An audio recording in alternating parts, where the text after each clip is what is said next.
G'day, welcome back to the shed with Matt. Today we're going to hook straight in. We're going to look at 10 tips for the shed. First thing we're going to look at is what we do here.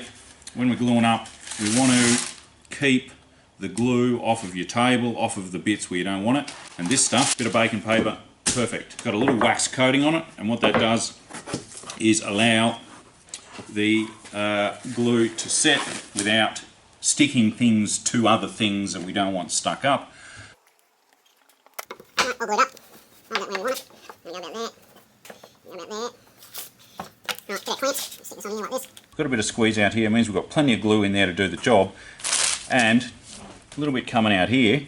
That's all good. None on the table. That can set. No worries. Using PVC for all of your dust extraction needs. This is the end on my extractor itself, 100mm PVC.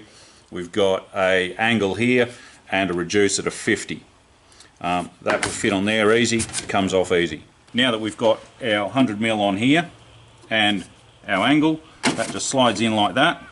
And then over here, we've got our 100mm there to go onto the extractor and our 50mm there, and that slides on there like that. Everything locks up. If you want to know more or get a bit more information, check out my previous video called Well This Sucks. Right, the next tip is don't waste any epoxy. When you're doing a pour, however big or small, you try and make a bit more than you need, and then there's a little bit left over. Well, what I do is I keep them in a little chip receptacle. You can see the layers here, the sedimentary woodworking story. I can make a little something later, and I haven't really wasted anything. You chuck a bit of wood in there, and that could turn up into a nice little vase. Right, so got a board here. The width is weird and odd. How do I find the middle?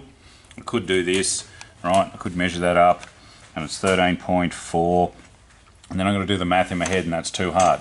Well, what I could do is I could turn this around to this. All right, I'm going to put that there. I'm going to go to 16, right? I know half of 16 is 8. Carefully make a little mark here, right? 8. Middle. Sometimes we need tiny little bits of epoxy. How do we do that without wasting a whole jug? What I reckon, and what I do, is I get myself a plastic cup, I get myself a measuring thingy, right? I'm going to measure out some water, 30ml, right? Take our 30ml, we chuck it in here, get ourselves our Sharpie.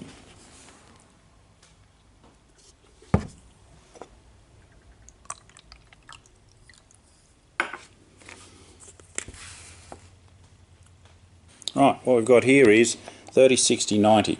So I can do a 1-to-1 or a 2-to-1 measure of a small volume of epoxy, no worries. This is my template. I'm not going to measure out water every time, that's annoying. Now it's a bit rough and ready, but I've never had an issue with an epoxy not setting. This is good enough for a small mix. Right, have a circle, need to find the middle. It's pretty basic, follow along. We pick a spot, and I've picked 24 so that we can mark the middle of that line easy at 12. Same thing here. 24, 12. Lined up like that. And we go jobby. And the next one. Right. And this here. Right, that's your middle.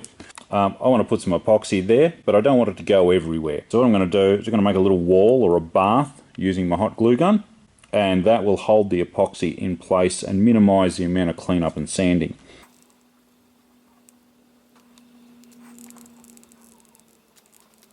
Alright, we wait for that to cure, chuck some epoxy in, happy days.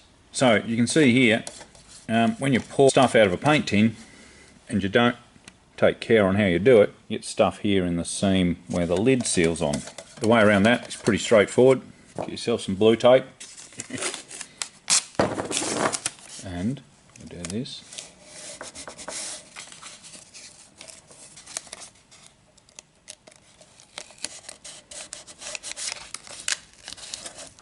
And we have a little bit of a pour here.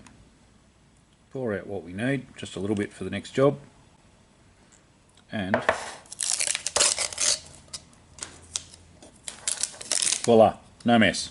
Sometimes when we're doing smaller volumes of epoxy and it's cold, we need to heat up part A to make it a bit runnier. And we're in the kitchen because the microwave is the easiest way to do that. So we've got our pre-made measuring jobby here, and you can see that's coming out. It's runny enough. It's going to mix up much nicer if we have got a bit of warmth in it. We'll give it 30 seconds is probably too much for this volume. 15 is probably about right.